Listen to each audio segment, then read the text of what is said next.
Hey kids, Smath here, and I'm sorry I can't be with you today, but I'm here and I want to talk to you a little bit about bonding and continue our lesson there. What we left off with was talking about ions last week, and I want to back up and talk about polyatomic ions for a while. Now, don't worry, we don't have polyatomic quiz right now, but there's probably one coming in the near future. Polyatomic ions, remember, are a group of atoms that are covalently bonded. Now, they're always going to be covalently bonded, sharing electrons that act like one ionic particle.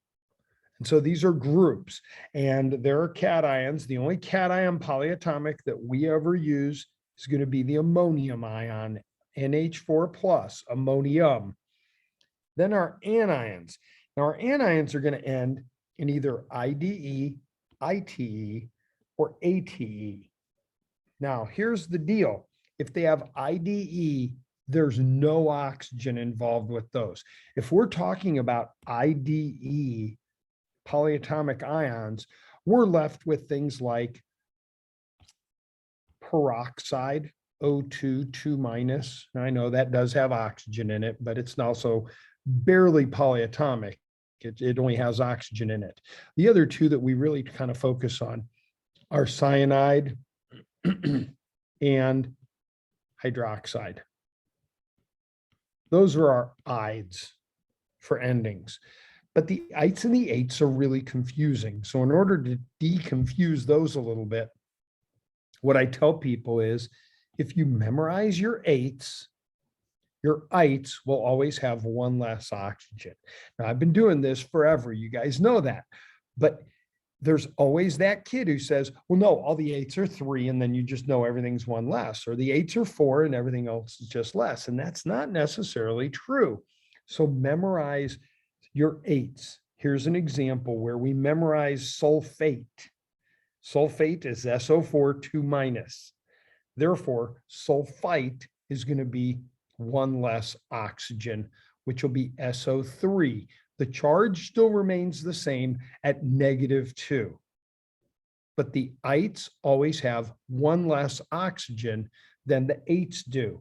Let me show you. If we do nitrate, where everyone says, oh, that's NO3 minus 1. There's my nitrate. Then my nitrite must be NO2 minus 1. It's always going to be 1 less oxygen. We could even take that a little bit further with some prefixes. Okay. And in this case, we start with a chlorate. Chlorate would be ClO3 minus. We could use bromate. We could use iodate. They're all the same for the halogens. For group 17, they all follow this pattern in the same number of oxygens and the same charge. So chlorate is ClO3 minus 1, which means 1 less will be chlorite, ClO2, still minus 1. And then there's a prefix, hypo, which means below. So hypoite, hypochlorite means below an ite. What's it below? Below 2 is 1 oxygen, ClO, with a -1 charge. So then we can go greater than an 8, and greater than is going to be per. So a per 8 would be ClO4 minus 1. Now, once again, you can just memorize these. But if I ask you for a per bromate, just substitute in and go BrO4 minus 1. Still going to be the same. Still going to work out just fine. But that's a way of remembering your polyatomics involving eights and ites and the ides, and you just got to memorize them. There are 28 of them. Just get used to those. So that's my talk on ions. Now let's continue that through and talk a little bit about ionic compounds. Excuse me. So an ionic compound, my example of this, plain and simple, table salt, NaCl. It's a great ionic compound. What do we know about table salt? Well, it's a solid at room temperature. As a matter of fact, most ionic compounds tend to be the term we use, crystalline. Crystalline, these are crystals at room temperature. Ionic compounds are solids. They're not liquids. They're not gases. How come? Because they're held very tightly together. They're bonded very tightly. And because of that strong ionic bonding, it's going to take a very high temperature to melt these things. You can't melt salt at home. None of us could do that. You could take salt, pour it into a pan, put it on the stove, turn it on high, and all you're going to end up with is hot salt. As a matter of fact, we use this in cooking. You buy a whole sea bass, you take the sea bass, you cover it, you powder on and pile on the salt, and you make a salt crust on this fish. Put the fish in the oven, let the fish bake on up, take it out, knock the salt off, eat the fish. It's got the flavoring of the salt, but that salt isn't going to melt in our oven at 350 or 400 degrees. It's not going to melt in a pan on our stove at 350, 400 degrees. It takes extremely high melting points for these things. All right. We also can measure these in terms of conductivity. These do not conduct electricity as a solid. Only metallic crystals conduct things as a solid. But these will conduct when we dissolve them into a solution or if we melt them. Now, I just said that's going to take you about 1500 degrees to melt one of these things. But if you could turn it into a liquid, then it will conduct electricity, because what you're doing is breaking apart the ions, the positive, the cations and anions, and allowing that to conduct the electric current. So ionic compounds are crystals. They have high melting points. They don't conduct as solids, but they conduct as aqueous solutions or molten, melted liquids. Aqueous solutions just means it's dissolved in water. So those are our ionic things. Then let's talk about covalent things. Covalent properties are going to be just exactly kind of opposite when you think about it. You know, the opposite of sugar, or excuse me, the opposite of salt isn't pepper. The opposite of salt is sugar. Okay, salt is salty, sugar is sweet. Those two things are opposites. All right, sugars and covalent things can be a liquid or a gas. Now, sugar isn't a liquid or a gas, but these do have low melting points.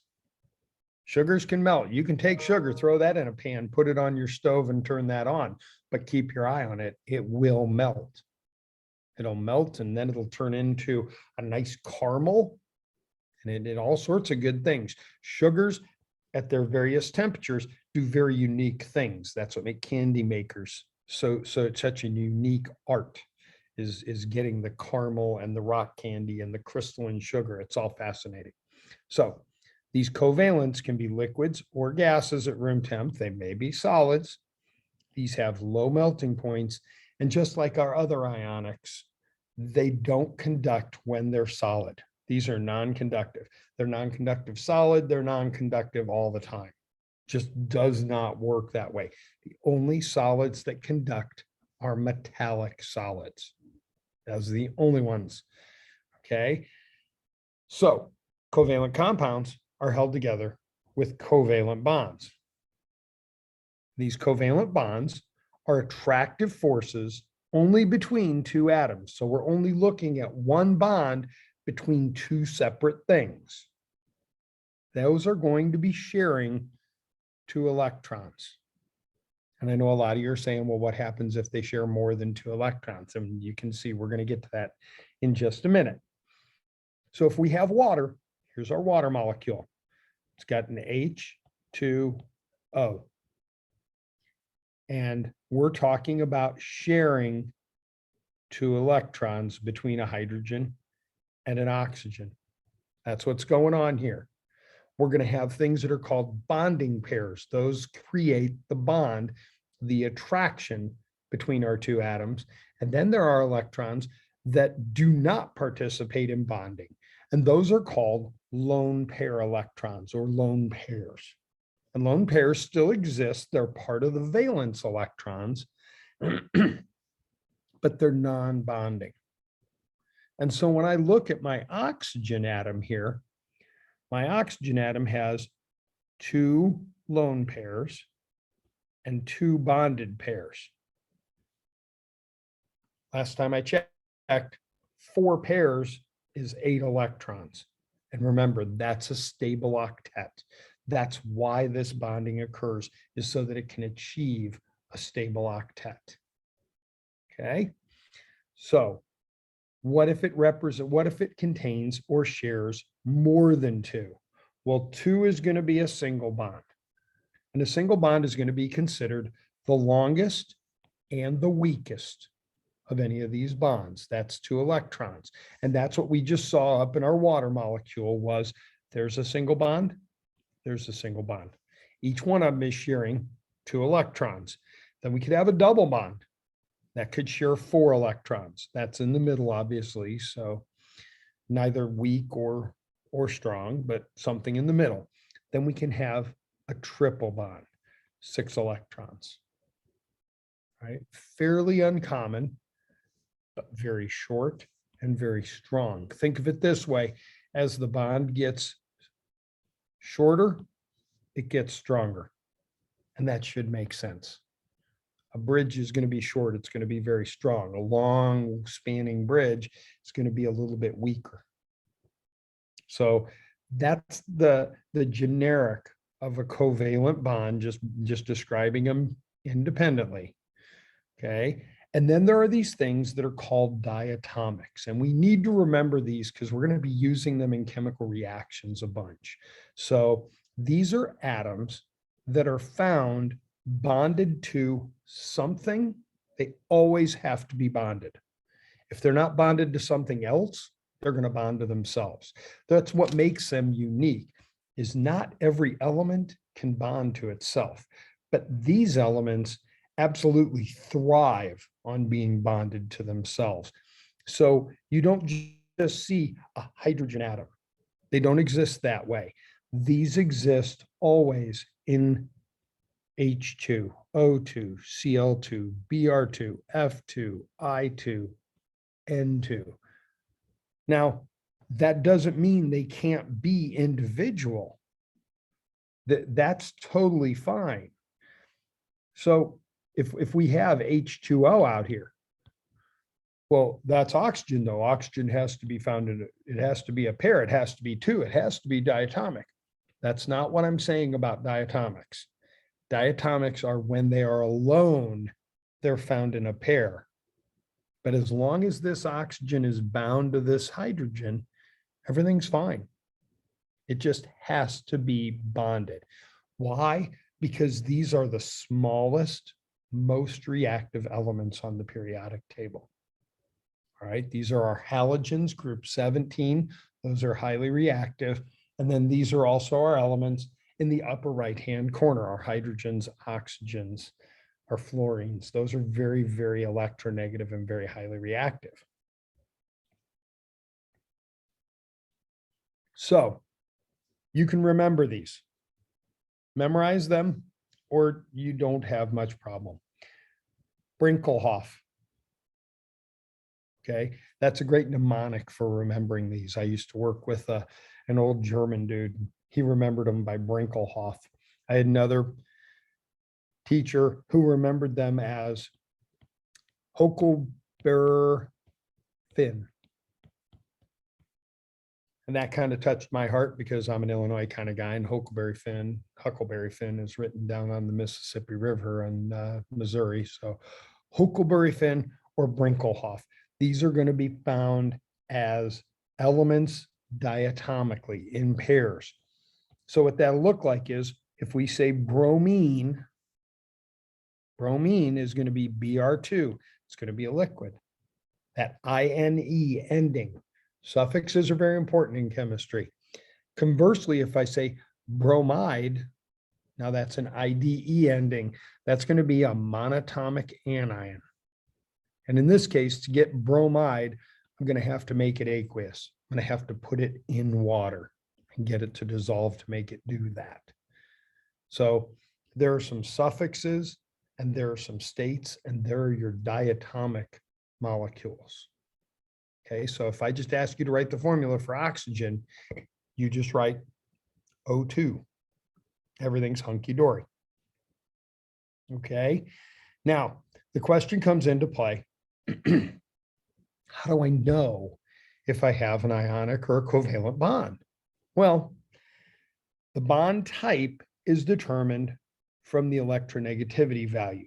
This is page 2 of your bluebies that are on the tables in class, or I also gave you an electronegativity value to put in the front of your notebook way back on the first day of school. So you have the electronegativity values. This is, we defined this earlier. This is the attraction an atom has for an electron. We also added when bonded. So it has to be in a compound to have this electronegativity value. We're going to use the electronegativity difference to determine the bond type. So the difference between them. And if it makes you feel better, absolute value of the difference. I just always subtract the small number from the big number.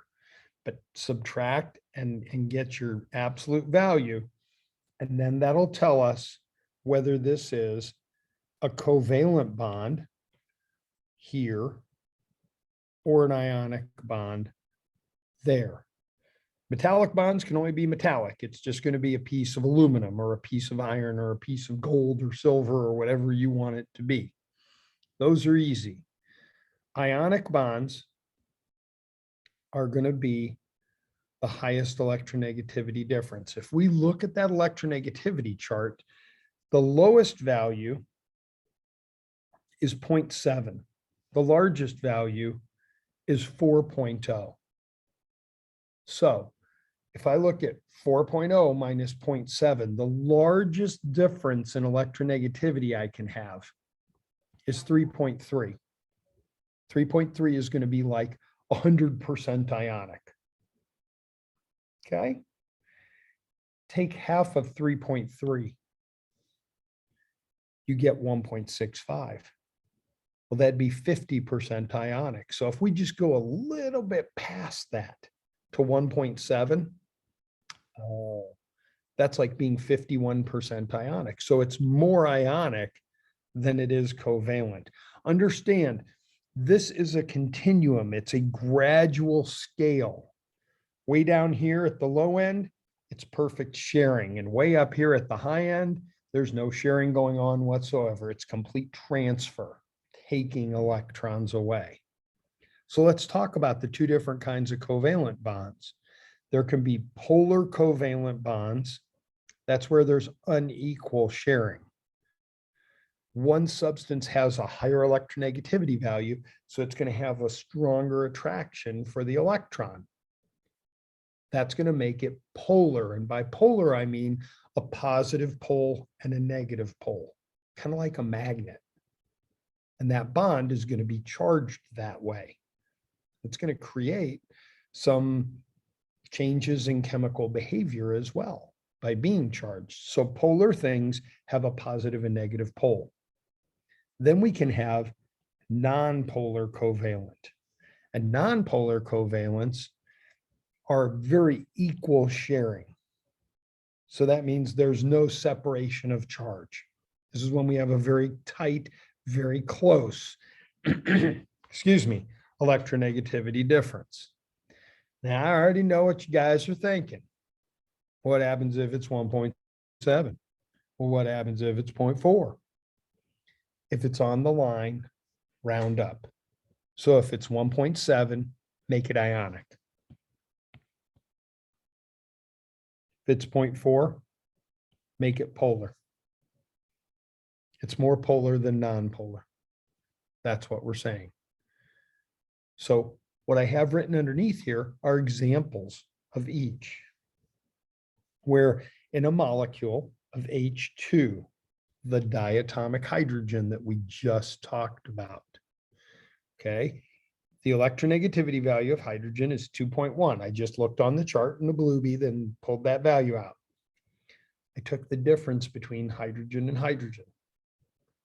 2.1 minus 2.1 is 0. So this is way down here. It's a perfectly shared electron. So that's going to be called a nonpolar bond. The electrons are evenly distributed throughout the entire molecule. So we have a better chance of finding an electron anywhere between those two hydrogens because neither one of them has a greater attraction, a greater electronegativity, a greater pull for that electron. Now take that, and now let's substitute in and make HCl. Hydrogen has an electronegativity at 2.1. Chlorine has an electronegativity at 3.0. The difference between them is 0.9. Remember, absolute value. 0.9 is greater than 0.4. So 0.9 is somewhere right in here. It's right in the middle of polar covalent bond. So that's a polar bond. That means there's going to be a positive end and a negative end of that molecule somewhere. Where is it? Well, the negative side of the molecule is always going to correspond to the higher electronegativity value. The lower is going to correspond to the lower electronegativity value. So the electron density, I kind of drew in here in gray, that there's a good chance of finding an electron on the chlorine side and less of a chance on the hydrogen side. The hydrogen's kind of electron deficient. It's lacking an electron. It's kind of missing one. So that's what a polar would look like. Okay. And then an ionic, well, in an ionic now, we're not sharing. There are electrons being transferred. They were given up and accepted. So to find this, I took sodium fluoride. And I looked on my chart. Fluorine is the highest value, 4.0. Sodium is a value of 0.9. Okay. What happens is sodium donates its one valence electron to fluorine, and the sodium becomes positive. The fluorine becomes negative. And so I even took it for you. That green dot, that's a sodium electron right there. So sodium had one green dot. Fluorine came by and ripped it off. Now fluorine has sodium's green dot. There's my stable octet. Sodium has a stable octet behind it. It doesn't have the 3s1 anymore, but now it has a 2p6 and a 2s2. So it kind of has, excuse me, it kind of has a stable octet as well. But that's how I can get the bond type, is I take the electronegativity difference and I put it on this scale. Will you have this scale? No. But what you need to remember is 0.4 and 1.7. Students usually haven't had a problem with that in the past. Okay. Will you have the electronegativity values? Absolutely, all the time. Those are sitting on the desks. You'll have them for the test. You'll have them for the quiz. You'll have them for homework. You have those all the time. You just need to remember the 0.4 and the 1.7. Okay, let's do a couple of bond type examples. So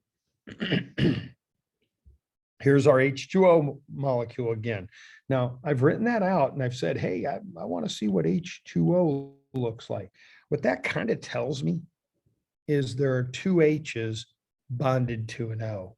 That's what that formula tells me. So when I draw this, I'm going to put oxygen in the middle. And I'm going to put one H on the side and one H on the side. Now, you guys are just starting out drawing these things, and we don't know this yet. So I would expect a lot of you guys would put an H over here and an O over there and an H over here, and it would look very linear, and that'd be okay. if I did this the way we laid it out, that's how we did the Lewis dots. And then all of a sudden, I would connect there and there. Now, this lesson isn't on writing Lewis structures. We're going to get to that right after this. But it is about what kind of bond type do I have? And I want you to be able to read that formula H2O and to be able to go, there are two H's attached to that O. Keep in mind as we're writing these things, nature loves symmetry. Keep things as symmetrical as possible. Okay, so in this case, what I need to look at is the electronegativity of oxygen is 3.5. It is the second most electronegative. Hydrogen is 2.1. Still pretty electronegative. The difference between them is 1.4. Therefore, we would say water is held together with polar covalent bonds, or just a polar bond. Okay. Take a look at CH4. This is methane gas, natural gas. It has a C with 4 H's attached to it. So put the C in the middle, and we'll talk about how do we know to put the C in the middle? How do we know to put the O in the middle? We'll talk about that in just a minute. But then connect a carbon to a hydrogen. Now I've got 2.5 for carbon, 2.1 for hydrogen. Even though there are 4 hydrogens, don't multiply that. You don't have 8.4. No, no, no, no, no. Okay. What we're examining is that individual bond. Then we're going to look at that individual bond. Then we can look at that individual bond. And then we can look at that individual bond. Don't look at them all together. Okay. 2.5 to 2.1 is 0.4. Aha. It's on the line. Round up. Make it polar. That's a polar bond. Let's look at one more. Okay.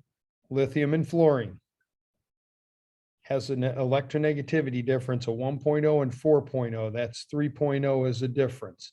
That's an ionic bond.